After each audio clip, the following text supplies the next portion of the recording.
Hey, Mike, what do Kelly Slater and PT have in common?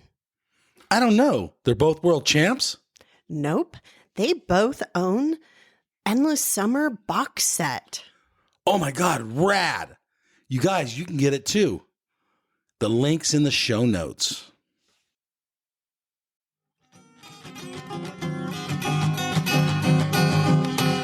Went down to Waimea Bay. What a fantastic sunny day. Boys and girls hanging round. Surfers going up and down. That's when I caught my wave. Knew what to do. Surf that wave right to the shore. And yes, dreams come true. Hey everybody, welcome to the Quivercast. I am Mike, your host. Let's get into the show.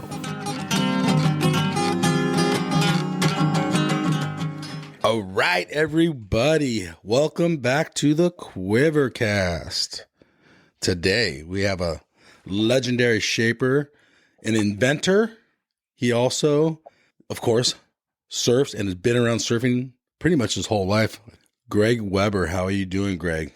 I'm good, mate. Yeah, very well. And it was funny that we just did an intro chat then, and I thought we were recording the whole time. Oh, no. I know. It's so polite of you because you got that back and forth thing done and then said, all right, now stop, Greg, stop. I want to record. Yes. I'm an idiot. You were saying some fascinating things. So let's start off. I read somewhere you started shaping pretty young. Yeah, very young, really. Age of 10. You can't really call it making surfboards in total because we only reshaped what we call over here a coolite styrofoam block. It's about 4 1/4 thick. Mm-hmm. And maybe, I don't know how long they were, 5'6", 5'8", or something like that, and probably 20 inches wide, but with no rail shape, no plant shape, virtually no rocker.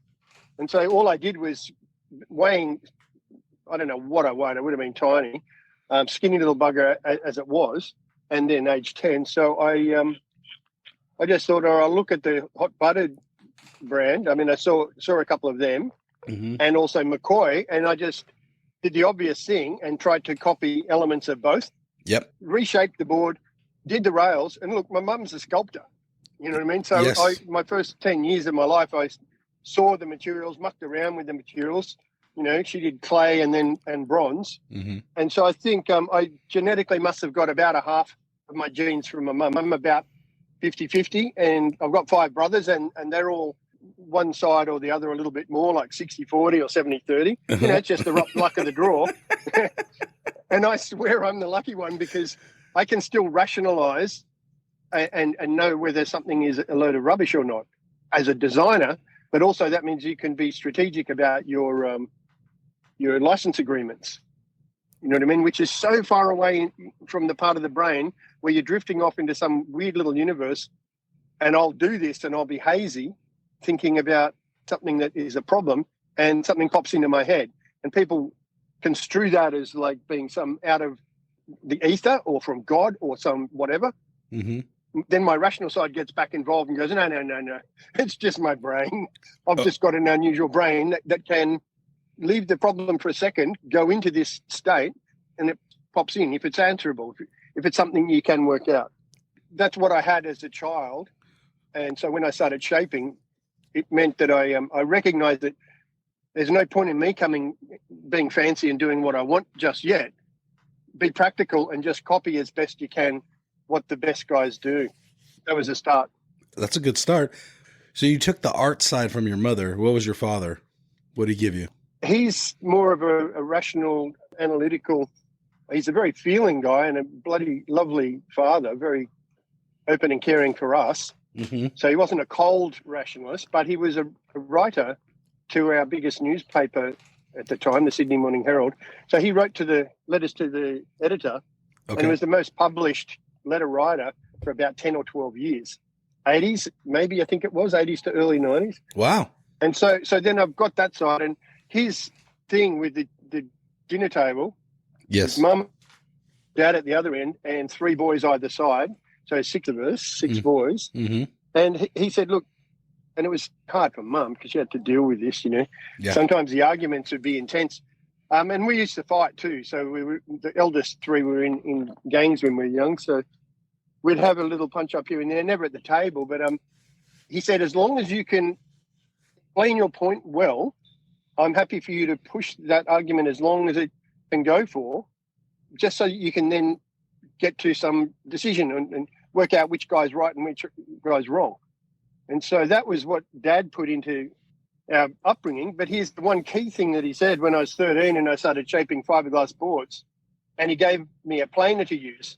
And I was making them with my brother John, but he could tell that I was more keen to shape than absolutely anything else. And he actually lovingly, John, who's a year and a half older, said, look, Greg, you can do all the shaping now. And I'm 13 or 14. So that's lovely of him.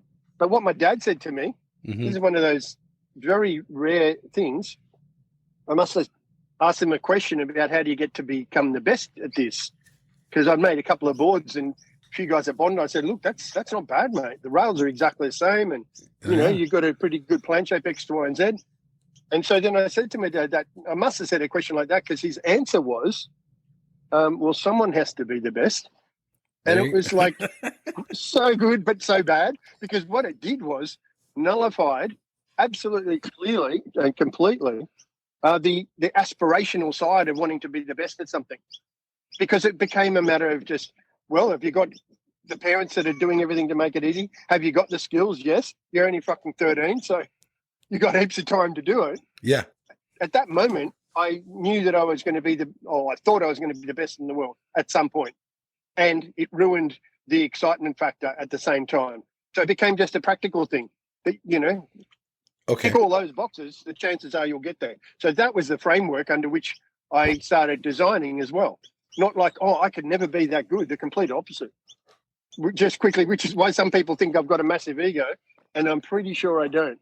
but I'm not 100% sure. I'd be the worst egotist wanker of all time. It's not an attractive trait, you know what I mean? And no chick will like me, so I'll have to moderate my ego.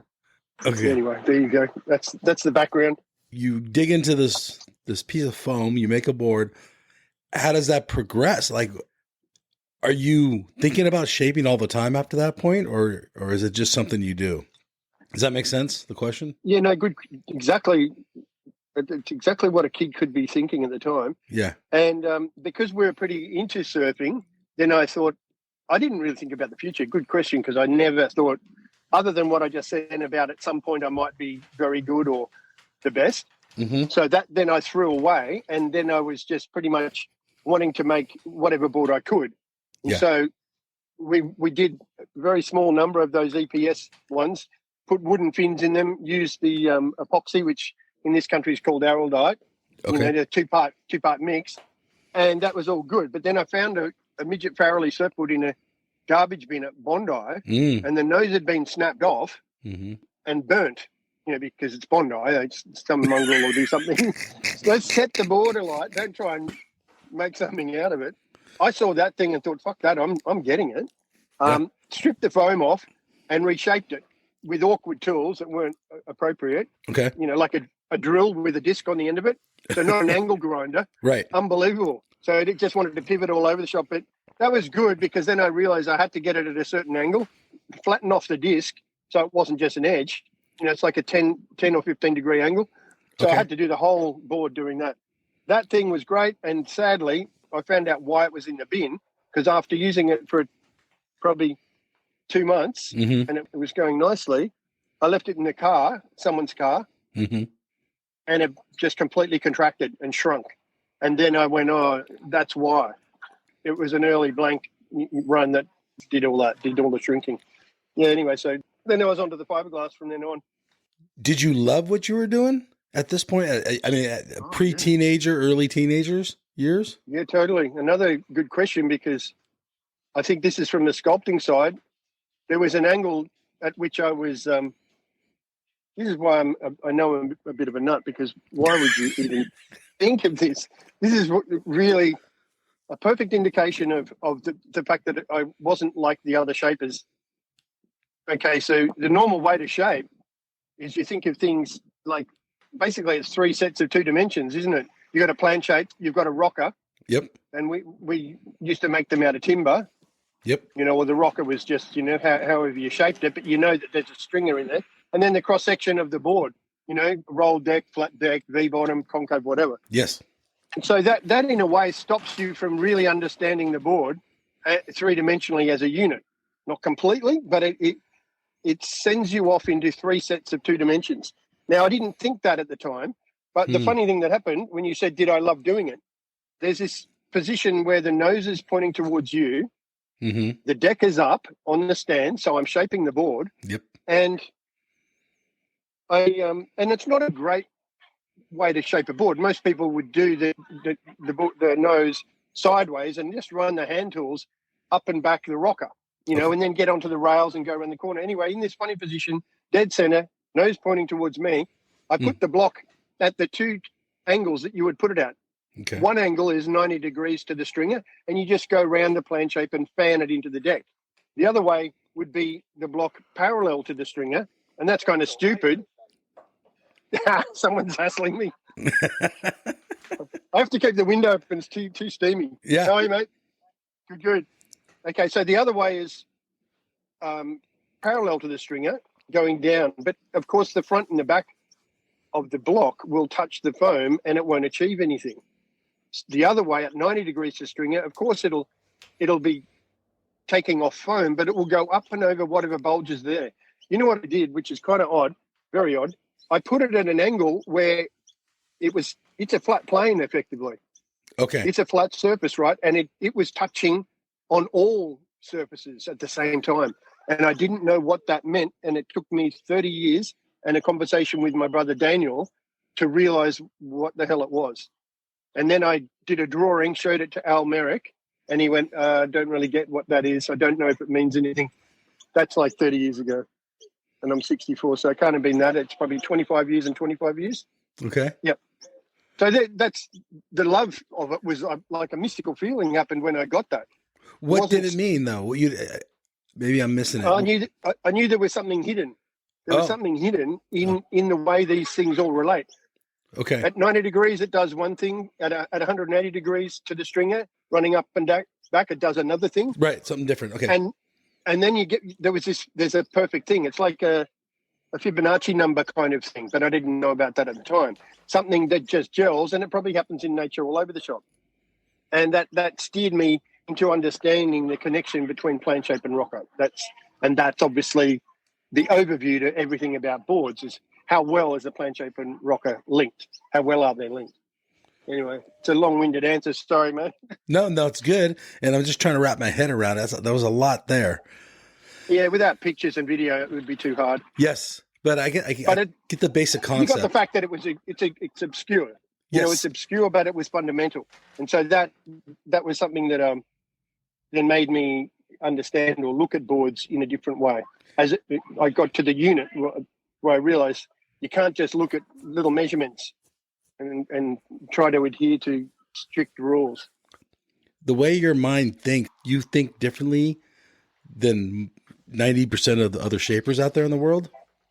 I would think so. And that's where I've got to be careful. It's not an arrogance thing. But once I explain it to another shaper, and I'll give you an example, that principle that I was talking about, yes, Kelly Slater, probably 5 years ago, he and I were in a unit at Snapper, and it was just about boards, right? Okay. And, I dropped him a board. He showed me a board that Firewire had made, a semi-banana.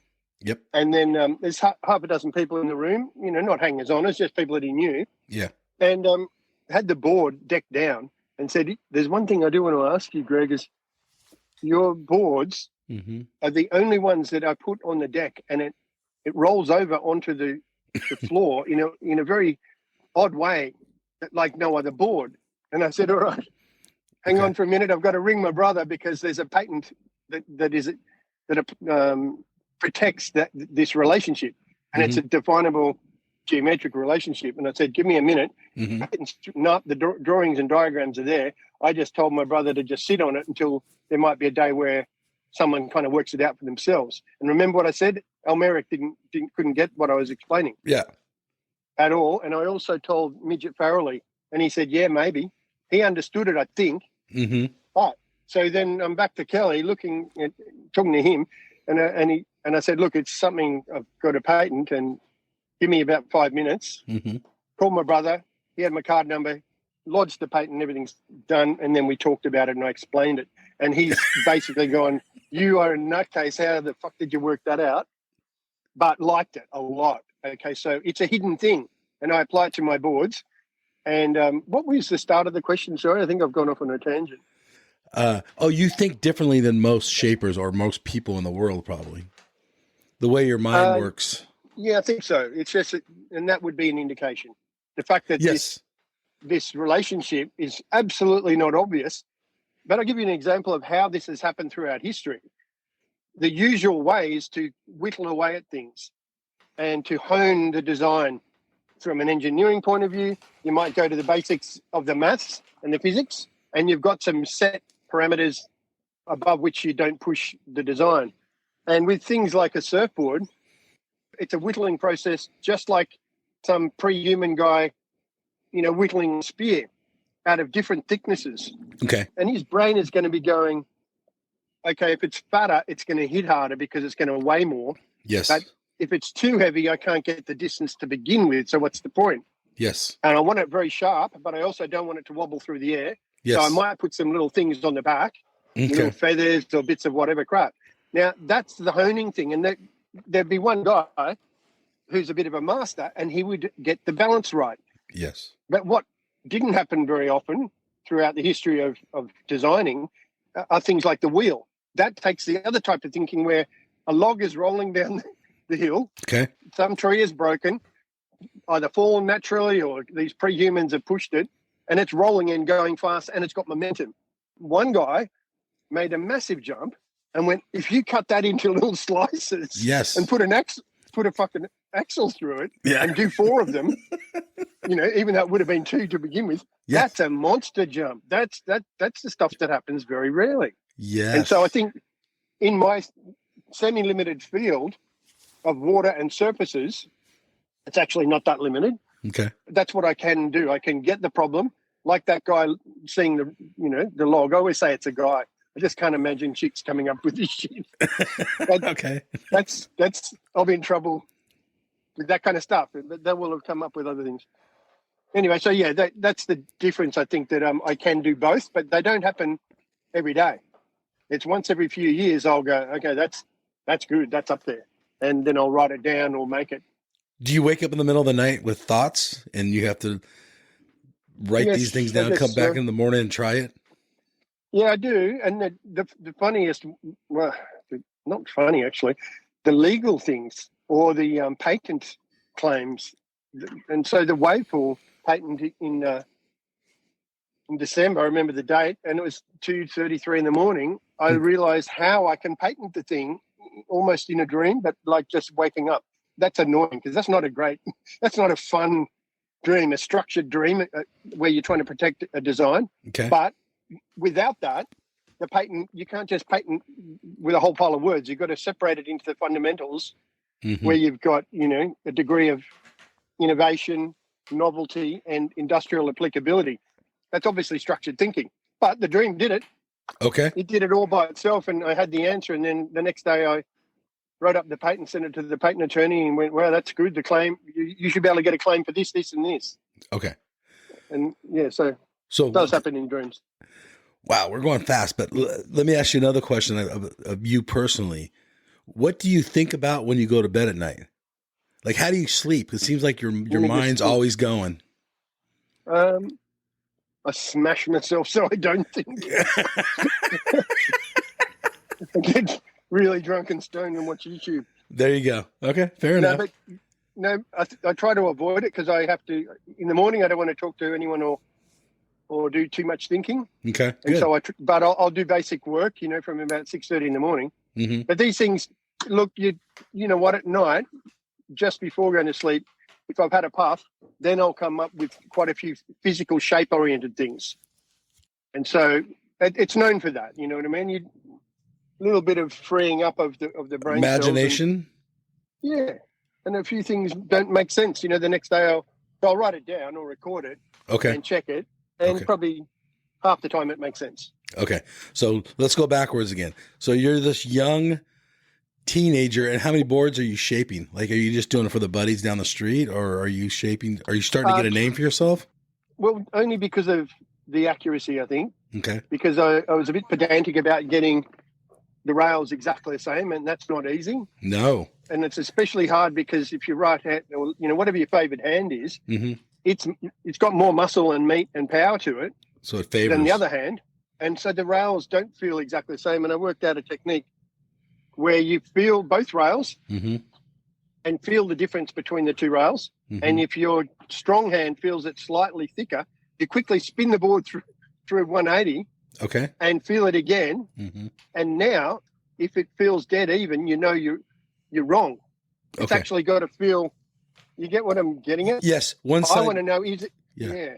I get what you're They saying. should both feel equally fat. So when I turn it around, if it feels just that much fatter as what I did a second ago, 180 degrees different, which is the other rail. Yep. Then okay, these two are dead on. Yes. So and the other way is just use one hand and don't actually hold the whole rail, and just use the same hand, the left hand in my case, and swap it around.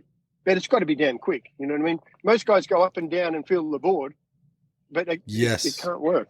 The hand, the whole geometry of your hand is slightly different. Anyway. That makes sense, what you're saying. Yeah. I get that.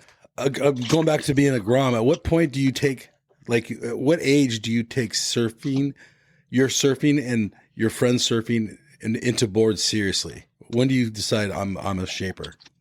Just by default, when a guy who was a kneeboarder but a really good stand-up surfer got a board from me, and I measured the length of the board by sawing off the appropriate. I didn't even use a tape measure. Okay. Yes. And then the blank was wrong. And instead of being a 6'6", it was a 6'2". Okay. So I ended up, or maybe it was. So anyhow, instead of a 6'2", I made him a 5'10" by mistake. Yes. And all the plan shaping, I think I did by hand. Yeah, drew it on. Anyway, could have had some templates by then. Point being is that, and it was a single fin because it's 1978. Okay, 78. And I'm 18 at the time. And he had his fin further forward like Larry Bertelman had. Yes. And that crew. So, but he didn't realise. Oh, no, I don't know when he realised. But the point being is he wrote the thing and said it's unreal. Best board I've had maybe in years. And that was like, I'm shaping for 7 years if you take the 10-year-old start, but really 4 years. Yep. 4 years of fiberglass. And then he said, look, I've just told the guys at G&S, Gooden and Smith down at Caringbah, which is near Cronulla, that you're shaping good enough. Go down there and do whatever. Just take a board down. And they gave me a job straight away. Wow. So that was it. That was a nice start thanks to a mistake. Yeah. It happens that way sometimes. Yeah. But then it was more serious. Yeah. So I had enough boards to justify driving there 3 or 4 days a week, but everything is from scratch. You know what I mean? There's no machines back then. Yeah, it's way too early for machines, right? Yeah. Okay. People were starting to talk about it, but no one had built one. Oh yeah, they were visionaries early on. Yeah. Hard thing to do. Yeah. All of a sudden, now you find yourself shaping 3 or 4 days a week up at GNS. You said, right? Yep, in Cronulla, south of Bondi. So I was living in Rose Bay, surfing at Bondi, and working down there. How many boards are you shaping a week at 18, 19, 20 years old? Probably 10. Okay. 10 at the most. They're taking nearly 3 hours from scratch. So I was doing 2 a day. And at that period, board design was changing too a lot, probably. I just think, God, was it? Yeah, I think most of the big changes had been done. Okay. After that 1970 contest at Bell's that Rolf Arness, American guy, won. Yes. 50-footer. Yep. That was when the boards were like, are we going to go short and round and stumpy? And that's what the Aussies were riding. But they were skipping out and not handling that well. They just needed to be honed. Yes. And then Rolf had the opposite, which is a stretched out, maybe 7 foot round a pin, single fin, and was arcing smoothly all over the wave and looking way better. Yeah. So I think that was probably the end of the really big changes. And sadly, that short, stumpy little thing was thrown away for decades because of other factors, which is media and contests. You know, if guys fail in a contest and the board's unusual, even Kelly, of all people, rode my banana in one of the contests and it wasn't quite suited, and it was a modified banana that Firewire made. The rails were too thin. And all you need is some shapers to go, no, those things are fucked. And for the media to follow that line, and it gets completely abandoned and thrown away. So that's what happened back then. The journalist at the time wrote off the Aussies. Look, he justifiably won. Okay.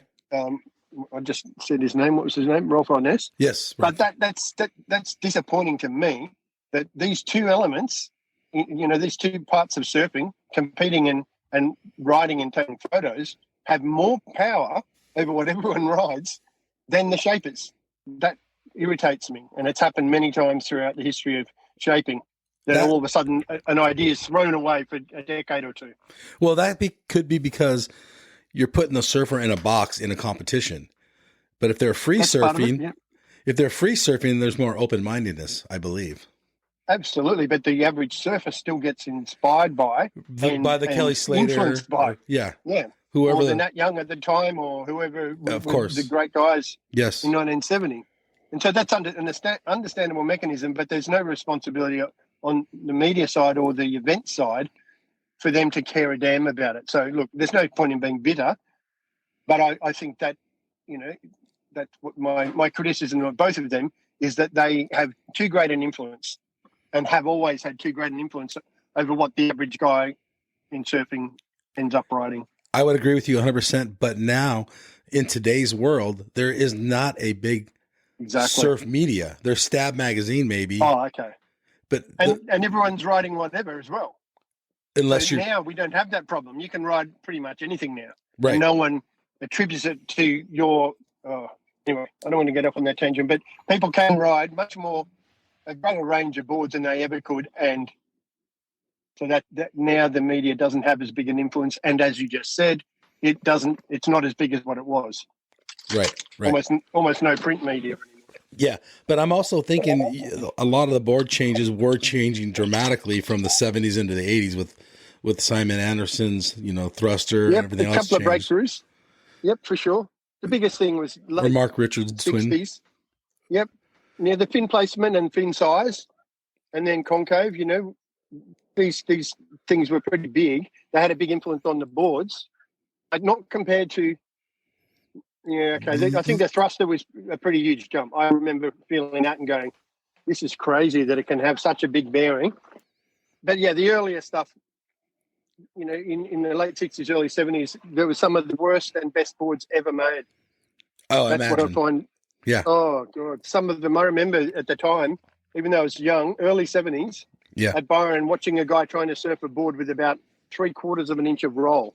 Okay. And it was just disastrous. All the water was wrapping around the rails. It was bogging. The rocker was fine. It was just this over half an inch of roll. Okay. That's where they're just thinking, well, that's maneuverable. That's back to that 3 sets of 2 dimensions. Someone's thought cross-sectionally put a roll in, but you're not thinking about the redirection. It goes over on a rail, but it doesn't go anywhere. That's where a concave also has a curve. It goes over on a rail, and it makes you go in the direction that you're heading. So they have totally opposite effects, even though they're both nicely curved. That's why you've got to see the whole board as a unit. Otherwise, you get distracted by the one thing. Yes, I see what you're saying. I think that makes sense. Pictures are necessary. Yeah, a lot of the stuff you're saying, let's just say the normal surfer, that's why they come and talk to you and other shapers, because you guys can picture it in your brain, where most people don't shape, right? The general population of surfers, they can feel a board and they already make a judgment. They don't really know what they're even looking at. Am I correct? That's true. Yeah, and it's got better. And even though I'm writing off the shapers for thinking in 3 sets of 2 dimensions, how on earth are you going to describe the advantages of a roll to double concave other than thinking in 2D? And so what I do is, with my hands, I explain where the roll is on the stringer, how it's overall a bit of V, and how there's concave either side of that. And then you're doing these hand movements. That's all 2 dimensions, but the surfer will go, oh, cool, totally get that. And there's no point in getting more fancy if the guy's not going to get it. And that's what I think is silly with some shapers, trying to get all, esoteric about the water flow and all these kind of things, and sometimes it's just rubbish. And I just read it and go, well, you don't know much, do you? That's where my ego comes in. I've got to be careful.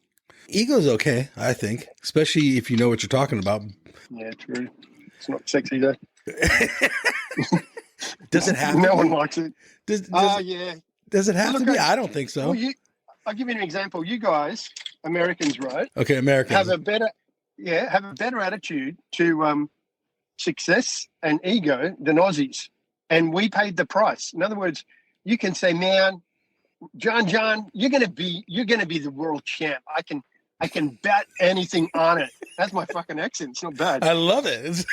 John, Callie, man, you're 13. Imagine what are you going to be doing at 20? Okay, and the Aussie is the other way around, where the guy's ripping and he has to be mates with all of the other guys at a lower level. Otherwise, it's inferred that he's a wanker and he's fucking arrogant. And so we can have world champ potential like Shane Herring absolutely destroy himself because he just doesn't want it to be known. He doesn't want anyone to think that he thinks highly of himself to too high a degree. A moderate level of that is good, because the American guy, you don't know whether he's patting you on the back or not. Yes. So that's the side effect here. The Aussie guy, it's like, don't you dare, it's like, can't I enjoy the fact that I actually won that contest? Have I got to, you know what I mean? So we don't have any of it. Americans have more of it than is needed. There is no happy medium, except for the odd human being in the mix. I'm obviously stereotyping. Yeah. But that's okay. Our way is, you pay a price with our way, and the guy's mental capacity to deal with success is not there. Whereas all the American guys, other than the natural crazy ones, like Andy Irons. Yes. Good example. There's no one's controlling that guy. Good. Lovely dude. I mean, he obviously not with us anymore. Yeah. But lots of Aussies just ruin themselves because of that friction between ego and not having any pride at all. Not being allowed to. Yeah. You brought up Shane Herring. Was he the first surfer to be successful on your boards? No, Barton Lynch before that. Oh, yeah. Richard Barton. Cram. Oh, Richard Cram, yeah. Well, Crammy really early on, and there's a beautiful picture of him doing a backhand re-entry on one of my roundtails. Okay. And that's 79, and he won the Australian Junior Championship on that board. And then 10 years later was Barton winning the world title on my boards most of the time, except for Hawaii. Okay. Which is natural. And Wendy Botha, either that year or the year before. So I had women and men's world champ in those 2 years. And then you're right. Yeah, Herring and then Taj. Yes, Taj. I didn't know Richard Cram rode your boards, but that's fascinating. So really early, yeah. Really early when you're just a teenager still. GNS. You're 19, 20? I think 19. And then I went to Hot Butted after that. Okay. Richard Cram come to you, or did you come to him saying, hey, I can shape you the right boards? How'd that work? I'm not sure. That's hard one. I tell you what, I think it is to do with the head shaper there was Terry Bishop. Okay, yeah. Okay? I heard the name. Yeah. Really? And yeah, Snake. And he was like easily the best shaper in there. Mm-hmm. And ended up doing some boards for Shane when he was with the Bronze Aussies, and they were absolutely beautiful. Some of the best boards Shane Horan ever had. Yeah. Okay, but what were we talking about? Richard Cram. Riding your boards as a young... Yeah, I think because Terry ended up taking me on, I was respectful of him. Yes. And the other shapers thought that they were ripping, and I had none of that ego whatsoever.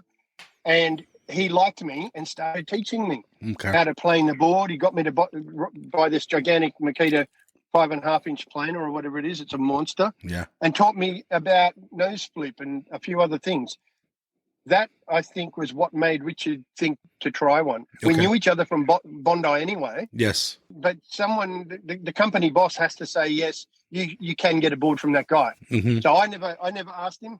Someone organised it, and he said, I'm going to get a board from you. And he said a couple of good things too about rails. So it wasn't just a one-way thing. That was a buzz. That was good fun.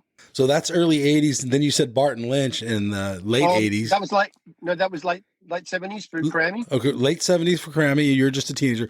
10 years later, you have Barton Lynch on your boards. Exactly. Different kind of surfers, completely different kind of surfers. Oh, yeah. That's the exercise for a shaper. Okay, there you go. Because he needed precision and very small changes Mm-hmm. all the time, refining. You remember we were talking about the analogy with the jumps. Yes. Not many guys come up with the wheel, but heaps of guys can be very good at honing something. So I was doing 100% honing. Okay. And in fact, in 1986, I started doing full-length concaves nose to tail. Wow. Everyone thinks that it happened in 92, but only a small proportion of our custom base would do it. That's Insight days. Wow. And I said, all right, do you want to try a concave?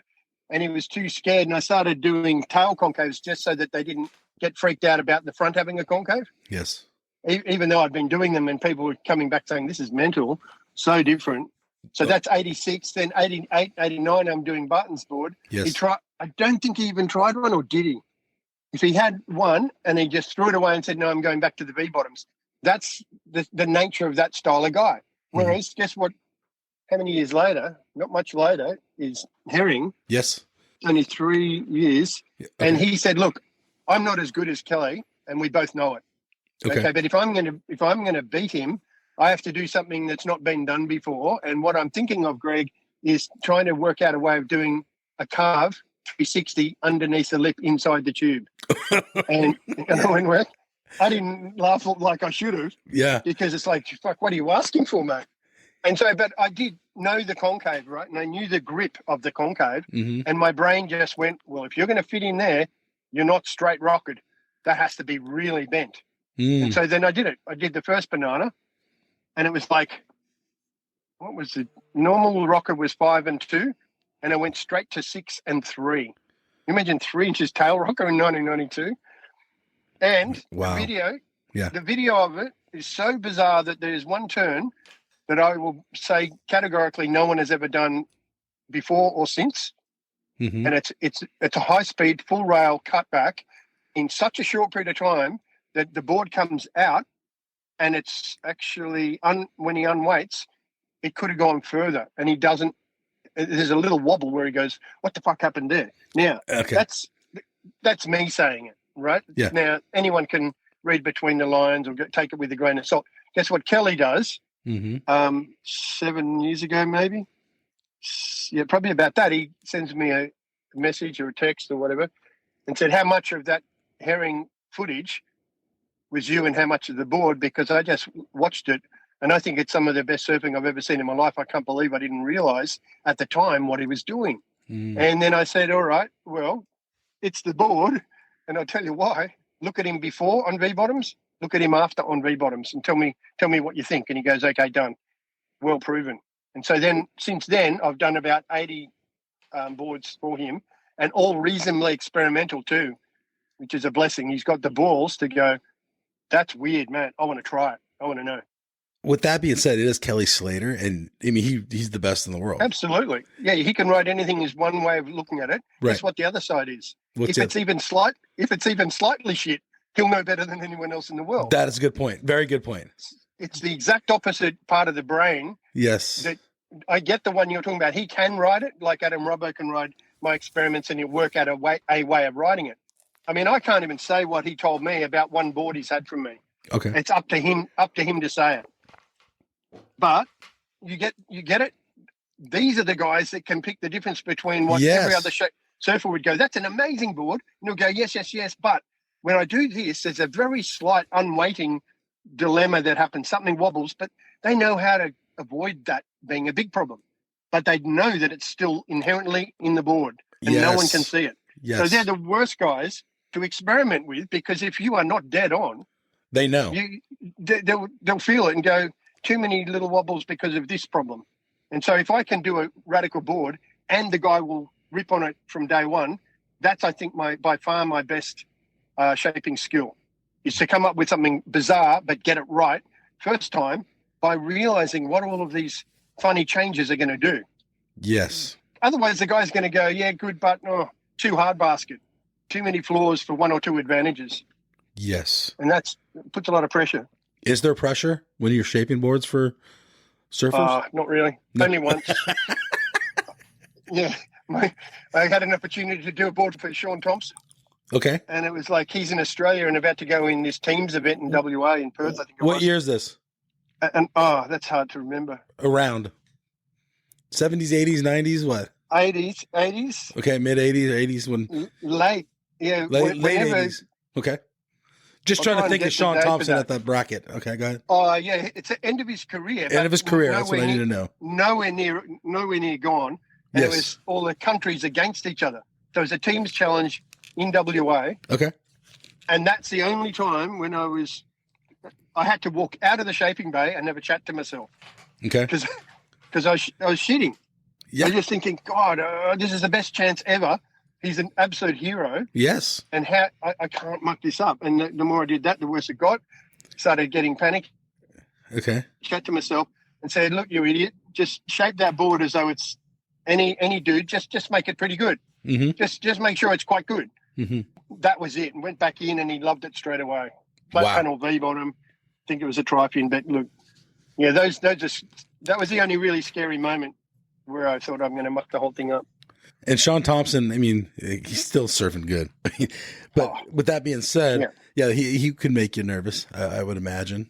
Yeah, he had the hero guru thing. I mean, 100%. What he did at free ride, at the front of his board on the single fin, doing the first turns inside the tube, pumping in the tube, like mental.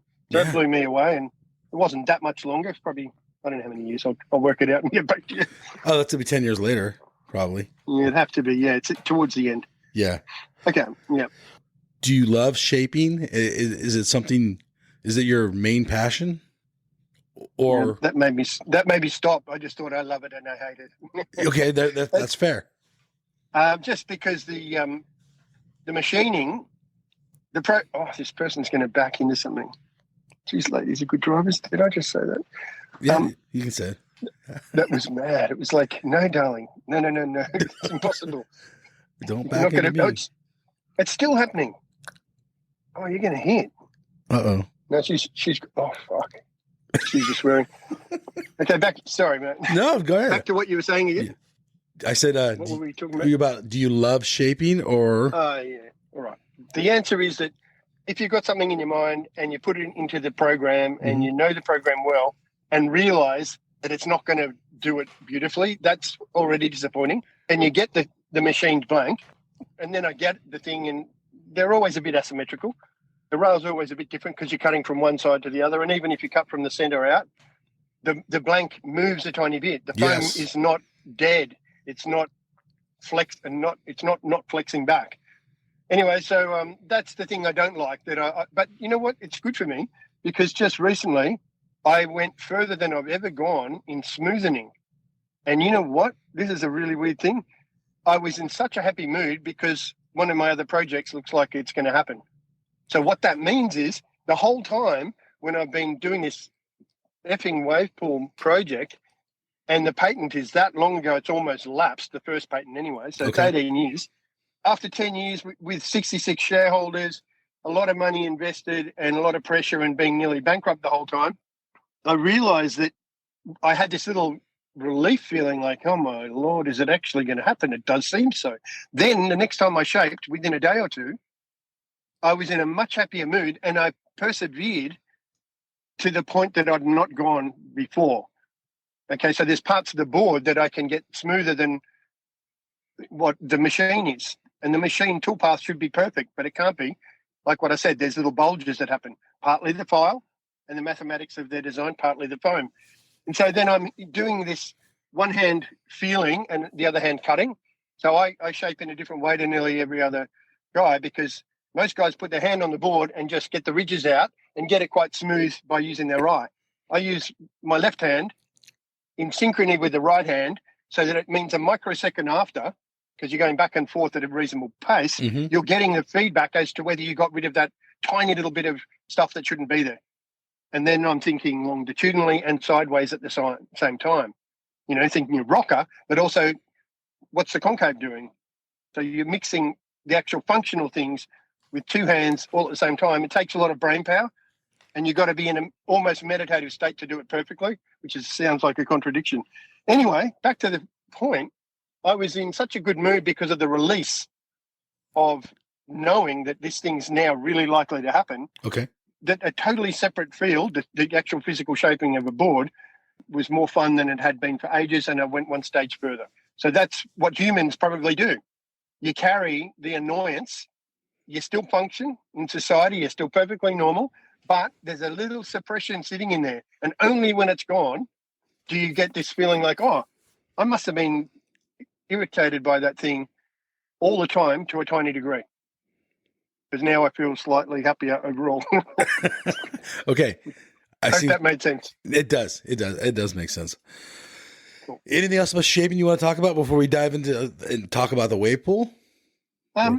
Only that I think there's a little bit of room to move with the flex. So I've got a feeling that it will be possible down the track to have boards that flex nearly an inch, and you design them with less rocker, which would then mean you got to work out whether you're going to stand with your feet close together and make it flex more, or have a wide stance and control the flex. That's a whole area that we haven't mucked around with. Bodyboarders are doing it all the time because they're bending the form. So, it's a muck around, and I'll experiment, and hopefully Kelly tries out what I've got as an experiment, which is pretty mad. But, drop an inch of rocker at both ends, but make this thing so that it flexes back to the maximum of what it was. See what that does. I was going to wrap this part up, but I got a couple more questions now. Now you brought that up. No, that's fine. Will the average guy feel that in his board from you? Oh, yeah. This would be a different design totally, the one I'm talking about. Yes. Okay. But guess what? Because Kelly Slater would come back to me. Yeah, go ahead. Go on. I was just saying, Kelly, as we talked about before, knows everything as he's surfing. He understands it. But will Joe down the street understand what that board's doing? Absolutely. Yeah, I'll tell you why. Why? Because when you get a super smooth board and the rocker and plan shape are pretty well matched, yes, every guy goes, I don't know what it is with this, but it just feels so magic. Even one from 10 years ago, a guy just messaged me, and look, other shapers have their customers say, wow, it's one of the best boards I've ever had. That I can get that, and this is the arrogant thing you don't want to have, across all of my different boards that are all so different in shape and size and form and concave or not and double or not, roll concave or whatever. They're all picking up on the same overall feeling, which is a really broad sweet spot. And that comes down to the degree to which you're smoothing anything. Makes sense, doesn't it? Yes. Smoother. And if you have too much rocker, anyway, I don't go off on another tangent. No, it's okay. I love the tangents. We're in no rush here. On the subtlety. Yes. They'll pick up on the subtlety. They will. Your question, If the average guy still goes something about this board. That's the balance side of things. Understood. How do you get your boards? Are they available everywhere in Australia and in America? How do you get them? Not really, because I've got licensees, guys that just do customs for me. Okay. I've had stock all over the world through different distributors. Yes. Like, Surf Tech, GSI, Salomon, when they were doing their thing. So I have been distributed really broadly. Yes. But because of the wave pool, I couldn't spend the energy, time, mentally or whatever on pro surfers. And so then you don't have a distribution if you don't have one of the best surfers in the world, or at least someone in the top 10 or 20. And so I just went, forget that. I've got to put energy into the much bigger project because there's no comparison. The money and effect that you can have by making a wave pool that goes all around the world is much bigger than, just being slightly better than the average shaper in the surfboard world. You're never going to sell 5,000 boards a week. I don't think so. No. Got it? But so I just realized I just can't be focused on that because it's too hard. You can't be pulled in too many directions, you're saying. Yeah, I think so. Yeah. No, but the other thing was I thought I can have a break. I've been shaping forever anyway. Yes. I thought it would take 5 years, not 18 years. Okay. So let's talk about the wave pool then, since that's a good lead in. Yeah. Where are we at with the wave pool? The guys in the States they've done a lot of background work, and they have had an approach which was, let's blow the world away. We're pretty confident you've got the best technology in the world. We've analyzed all the other types. Yes. And that's justifiable, but that takes a bit of time. So the guys in the States, OSD, have wanted to build an amazing pool, but in an urban environment to prove the business case. Okay. Right? If you do it out in the field somewhere, you're doing it in 2 stages, which makes a lot of business sense. But guess what happens? If you are building something in the middle of nowhere that's not very easily commercialized, you're not proving the business case almost at all. One, you don't know how many you're going to get through, but you can work that out pretty quickly. What's your turnover and your wave rate? But how does that affect the actual retail or hotel and the residential? Yes. Those things are where a company like OSD realize that that's the huge value. And also the events. So they've got a very different approach to build a lot of smaller single channel linear pools for all of the colleges and have a US based series like what they do for the gridiron. You don't call it gridiron anymore, I know. But more than one sport. And you're linking all of those colleges together. So they want to build one of these moderately sized pools for 3 or 4 or 5 colleges and universities to utilize, to have a state level event, then a nationwide event that's going every weekend. So it's a better model surf than contest. WSL. Exactly, yeah. Surfing contests in wave pools where the waves are identical, so that you can have a guy riding one wave, Yes. which is a digital file, at that university, and then on the other side of the country, Yes. you can have a guy riding exactly the same wave at exactly the same time. They love that. That's a great idea. Is that possible? Yeah, totally, because of the design that we've got. Okay. The other guys can do it as well. They've got software that can reproduce the wave. But Yes. what they don't have is an almost infinite range of waves. Okay. And if you say, all right, I've got an infinite range of waves, but it's only changing by 5%, in whatever way you want to measure a wave, then it's not achieving much in that infinite range. What ours can do is so distorted that if you go from let's say a sub 1 meter wave waist high and an angle of attack, which is almost like a fat hander, almost 90 degrees, and it's just whitewash, and then the angle of the swell gets sharper and sharper and sharper as it builds up, and then you've got a reverse current running into it at a certain point, which is all controlled by the software. So what it means is it really is infinitely variable, and you would bring out new waves, probably, sponsored by one of the big brands, and John or whoever it is going to design the wave with us, and then it becomes a product. Then they get the watermark on all the video. So the monetizing is a whole different world that's got nothing to do with proving that you can make a good wave. That's why it's taken a long time with the guys in the States, because they said, look, we're going to do the whole thing all at the same time, and it's just going to take longer. Okay. So I'm happy with that. Yeah. But there is a but that another company's come to us and said, look, we are really interested in your technology. I have had someone from Wavegarden come to us and say that I do believe you've got the best technology and I want to work with you. So it's not just me saying it. And this other company thinks that they can build a prototype in much, much less time in another country. I can't really talk about it now. Okay. And not commercialize it, so the development application process will be much quicker. They can commercialize later. But it's part of a bigger deal, so there's a bit of negotiating to get onto. So lots might happen in a very short period of time in the next year. Good. At last, I would say, yeah. What in your brain, what motivates you to want a wave pool? I think it came from a pretty silly kind of start, which was taking photographs of tiny waves. Oh, yeah. Yeah, I get that. 73 or 74, and you know how many times in your life you've seen these little things. Yes. And they've come off the boat, and you go, imagine, the first thought is, right. Imagine if you're 2 inches high, you could we've all had that. ride that thing and it'd be mental. Yes. So nearly every surfer that has ever seen him has thought that thought. Yes. What my thought was there must be a way of doing that at the full scale. Yes. And then I wonder if it's actually more expensive than what the market. I didn't think in the terms of market at the time, but because I was so young, I was probably 13. I just thought, would it ever be affordable? Then I stopped in my thinking until I went to uni to do exactly that. So I studied science at 2 different universities in Sydney. The whole purpose of building artificial reefs and wave pools, and I couldn't deal with the boring pace of first-year science and gave up at both unis. I did want to do it, and then went to uni to do it and realised I couldn't do it. And now, decades later, in a backhand kind of way, we're about to get to that. Your technology is going to happen soon. Most likely. Perfect. Yeah, pretty well definite. Okay. I mean, I've got verbals. Yeah, I've said that before, you know what I mean? So I've got you never know until it happens, a little right? bit. Yeah, exactly. That sucks.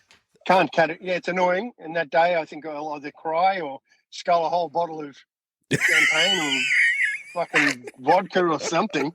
I think I'll be annihilated for 3 days. But, you've got to be patient, haven't you? It's a big project. Wave pools are just getting out there now. There's a whole world of Middle America, In Europe. Europe, yeah, all kinds of places that surfing's more in their face now than ever, and wave pools is the way to bring this. Well, I don't true. know if it's the same lifestyle as we lived, but it's going to bring something to other parts of the world that they Yeah. don't understand I it. think that's a nice thing. That's a good thing to do for people. And of course, the surfers now, Joe, you're just going to make massive crowd. All you're making is the wave, and the scene at the wave pool will be nothing like Like- walking along a headland, Like living jumping in off the Bondi, rocks right? and riding. Yeah, closer to Bondi. I mean, That's- but what I'm that's- saying is they still won't have the surf lifestyle that we lived No, you can't. unless But- you live it. Well, true. And then they'll go for those holidays, and Yeah. they'll actually be able to ride waves, but they won't understand how to paddle out and how to read the ocean and all that stuff. That'll take them That's still a few years. Of But course. but they can actually surf before they understand the ocean. Yes, So which is that'll- weird. That'll be a funny batch of guys. Yeah, Completely but odd. that seems like it It's could like- be. That could be very interesting. I would like to sit on the sand and watch that.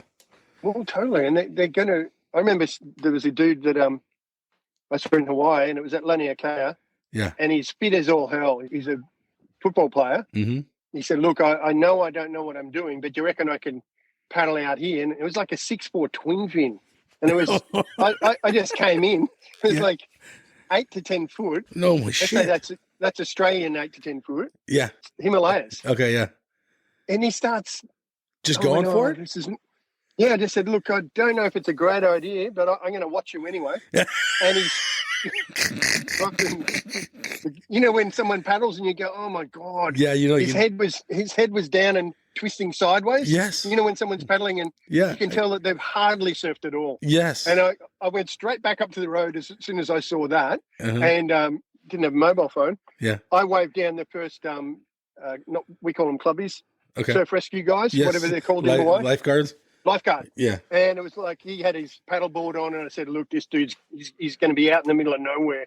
And he said, "Where?" In the time it took me to flag that guy down, which is only about 2.5, 3 minutes, Yeah. he was now heading straight for Himalayas. Holy shit. And it was bigger by another notch. You know what? It gets all the swell. yeah. So it was 10 foot plus. Holy shit. And he somehow got to that guy through the board. The board ended up going somewhere. And yeah, that's the thing about the wave pool surfer. They would want to be bloody careful. If they've got to a level of doing the odd turn and ripping, but they'll be scared. Yeah. They'll look at it and go, "Whoa, that's just so radical and random. I want to take this slowly," and they'll ride 2 to 3 foot surf first and graduate. They have to. I mean, that's just, yeah. With that being Or they'll be said, gone. I'm all about wave pools. I think they're fabulous. But at the same time, it's going to be interesting in the next 10, 15 years to see how these inland surfers or no ocean knowledge, Oh, what totally. it turns And out look, to be. Could be pretty either funny or not funny. well, there could be some friction as well. You know, between the existing surfers, they think that they're more soulful than anyone else. I don't like that vibe because the surfer from the pool is enjoying the wave in exactly the same way, getting blown away, doing turns, getting inside the tube. That's the core of surfing. That's The interesting. surrounds That's interesting. and the culture. Look, we love it. You know, I'm a surfboard maker. I should be thinking, hey, you know, if you don't know how to shape a board, you don't know what surfing is. That's a load of rubbish. Thank The you. moments that you have in the wave, yeah, that's arrogance. That's a proper arrogance, that one. It's too fun. You know what I mean? And when you're inside the tube, you don't care where you are, whether you're in a wave pool or in some beautiful part of nature, your brain cannot continue to feel the broader space that you're in because you are so focused on riding inside the tube that everything is gone and even time gets distorted. That's the core of surfing.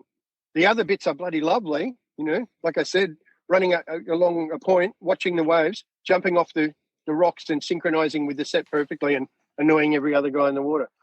So, yeah. but just, I know I'm laboring this point a bit, but the one thing I want to get to is that accidentally when I came up with the V-wall V-reef, I realized that's good because if I succeed with the wave pools and other companies, and there's a lot more surfers, it would be great to use all the closeouts all over the coasts where surfers are and make amazing wedge waves where no waves before. That gives that increased supply of surfers somewhere to go to get away from people. The reefs I'm fascinated by. First off, do you have any reefs? Have you tried it? And has it been No. No. That's my most frustrating answer. Because I can think of a lot of beaches in California here that could use a reef. And I dreamed of this as a kid myself. I think every surfer has. Yeah. And it's a little bit difficult to build, as you can imagine. Okay. And when they have done them, they cost 20 to 30 million. And not one of them has made an amazing wave yet, even though the guys up on the Gold Coast who did the second artificial reef out of rock have made a pretty good wave. Okay. But the failures have been really noticeable. I read the Weber Reefs webpage. Cool. And you have two different ones that you're suggesting, which I lost that piece of paper with the names. I can say it. Okay, go ahead. Yeah, V-Reef. The V-Reef or V-Reef? V-Wall. Yes. And that's just too big. It'll get made one day. But that's almost futuristic because it's got to be bigger than 2.5 wavelengths of a fairly big swell. You imagine this structure out there and it's going up and over the waves. It might not list side to side, but it's going to pitch like nothing on earth. So guess what? You can't have one wave like a seesaw, you know, in a kid's park. Yes. Or just think of an ocean, a cargo ship, which is huge, going up and over a swell. Mm-hmm. It pivots and has to land back on the other side, and it's got to be incredibly strong to not snap in half. Okay, so to avoid that engineering dilemma, I just realized make the thing so bloody long that it's never pivoting on one swell.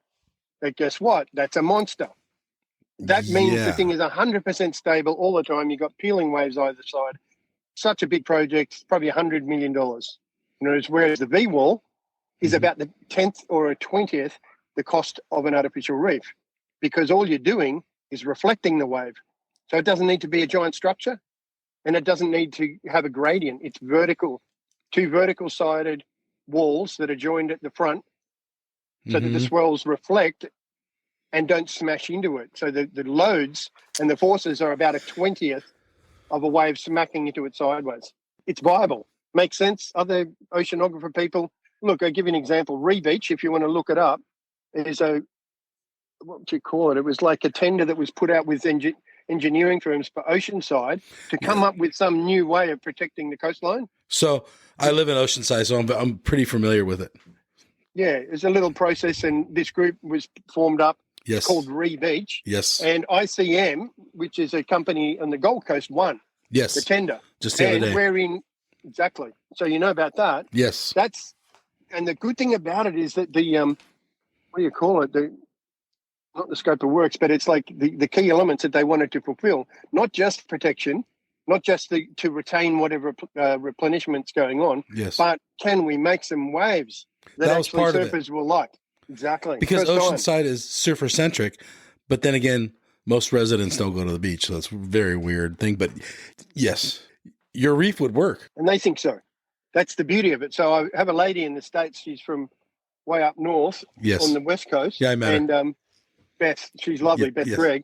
Yes. She's my business planning, marketing, liaison with potential investors and, potential licensees. So she's had a chat to the guys at Rebeach. They really like the idea, but no proof of concept again.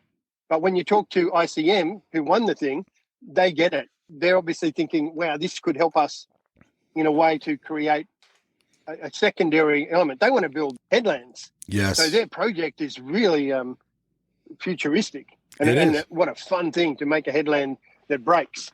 That's much more expensive than what we're offering. Ours is like under $2 million to build.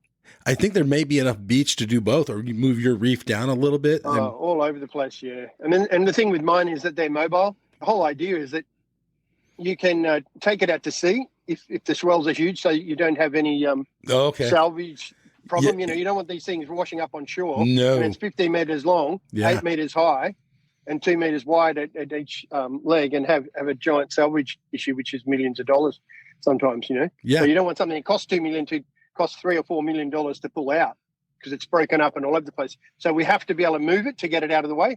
And we have to be able to move it to different spots, like you said. How nice if you can have it over here, and then you're creating a sandbank as well. As soon as you move it, you've created a sandbank right behind it, like its own little mini headland. Yeah.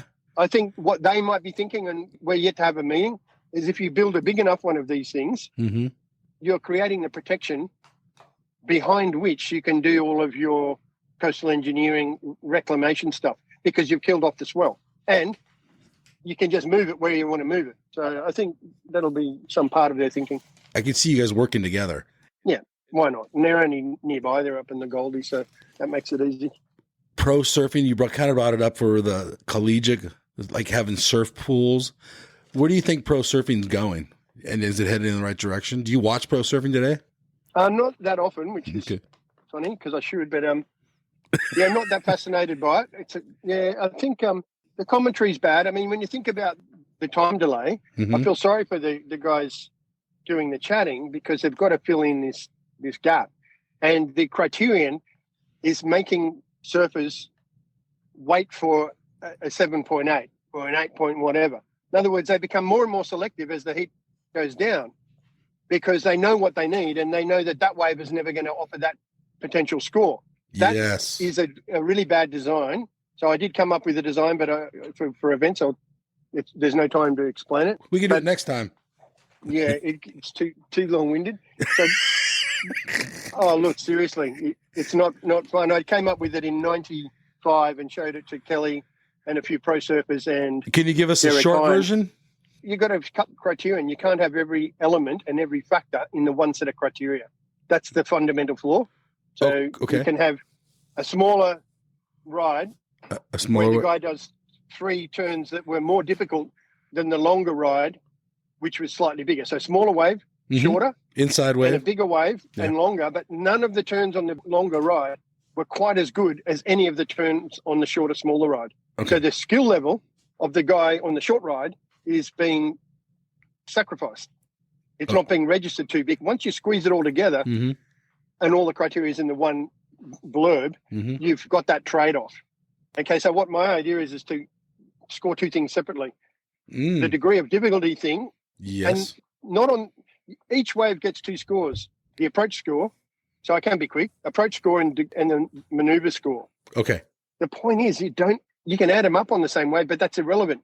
At the end of the heat, your best maneuver score is added to your best approach score. And the approach is obviously how smooth. Interesting. I like that.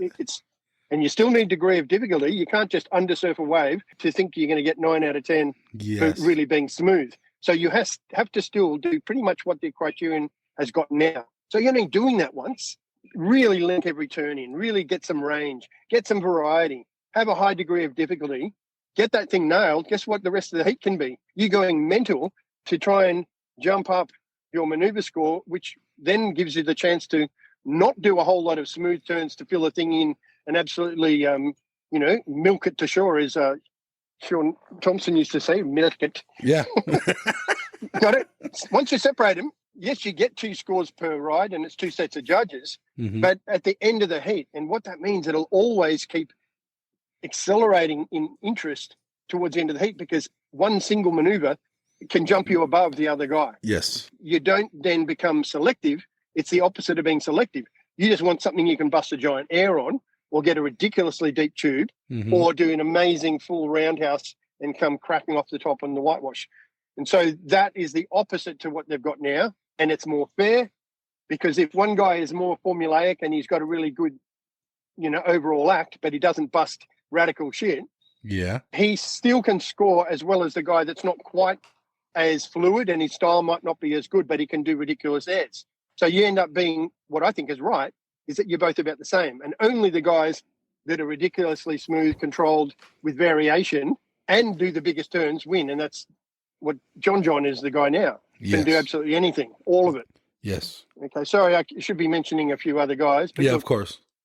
Kelly's got that as well. Yeah. You know what I mean? All the guys. Stunning. Felipe or Gabriel, any of those guys. He's up there. Yep. Would your wave pools fit a pro surf contest is my question. Yeah, pretty easily. Of course. I think, well, because you can make any type of wave, so that's one thing. Yes. Also, it's got to be big, so, at some point I'll make a 3-meter wave.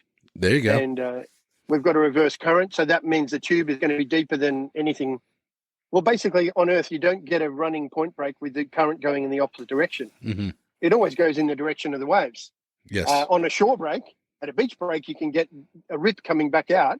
Yeah. In the exact opposite direction to the waves coming in. And so we know what it's like, but it doesn't happen with a point break. So that will be the first time we can have 2 or 3 waves peeling down and a current running straight into the tube. So number one, you've got to blow the best surfers in the world away, but then you've got to make waves that they haven't seen before, the random aspect. And if you say, all right, you two guys, in two different parts of the world even, or on opposite sides of the wave pool, are going to ride exactly the same wave, but neither of you have ever seen it before, then the audience is taken by that, because it's like, I like that idea. It's I like brought it. the random in. Yes. And paradoxically, you're copying the wave, but it's a wave that they don't know at all. Right. So that's where the random is, but it's fair because both of you are getting the same thing. So you're getting rid of two problems. I like that. I like that. Yeah, thanks. That's, I don't mind it. No, I like it. In surf history, where do you think you're going to sit? Do you think there's going to be a chapter for you in surf history of you? It's hard.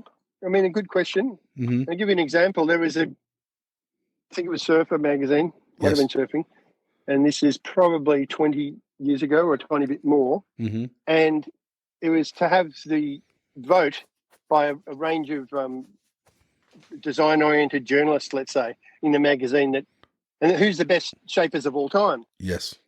Who's the top 10? And we're talking Tom Blake and people like that.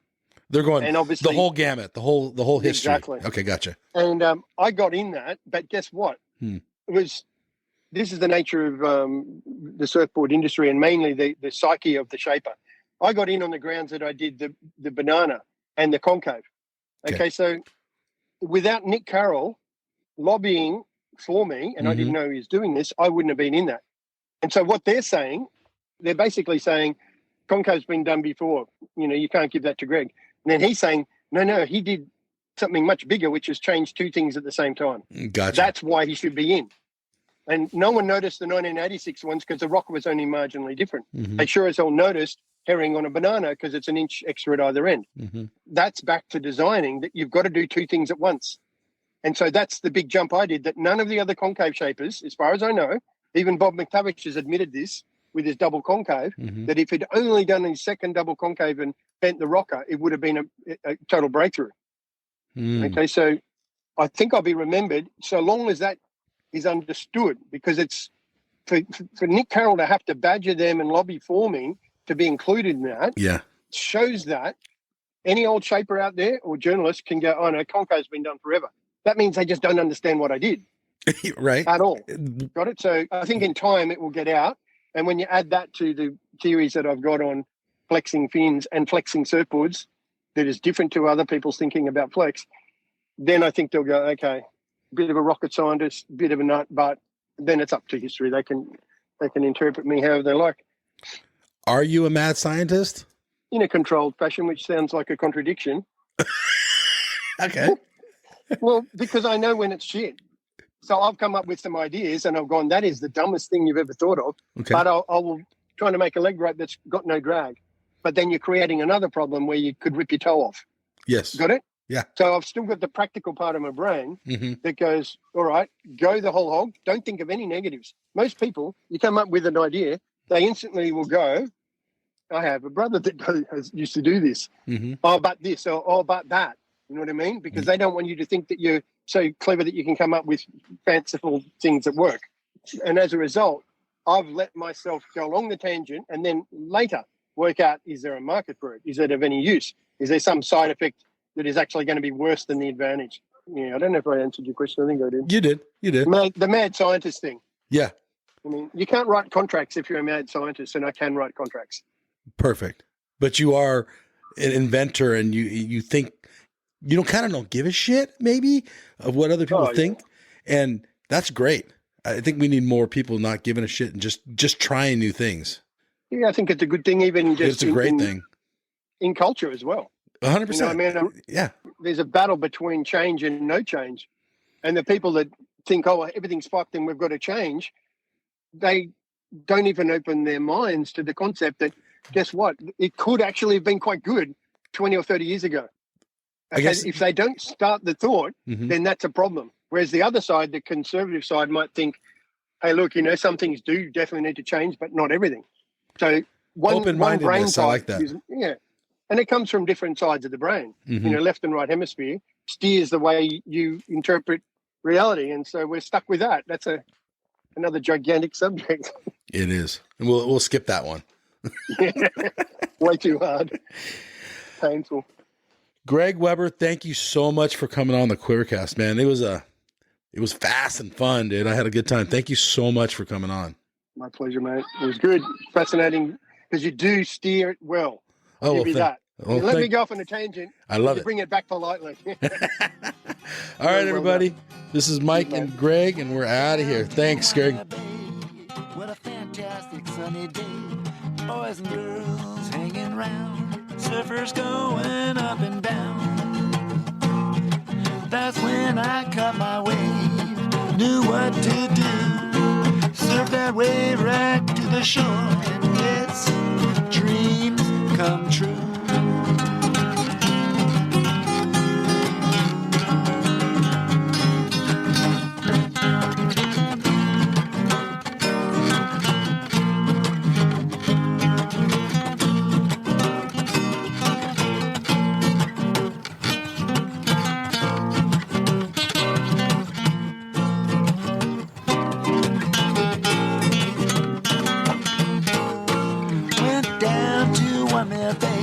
What a fantastic sunny day. Boys and girls hanging around. Surfers going up and down. When I caught my wave, knew what to do. Surf that wave right to the shore. And yes, my dream came true.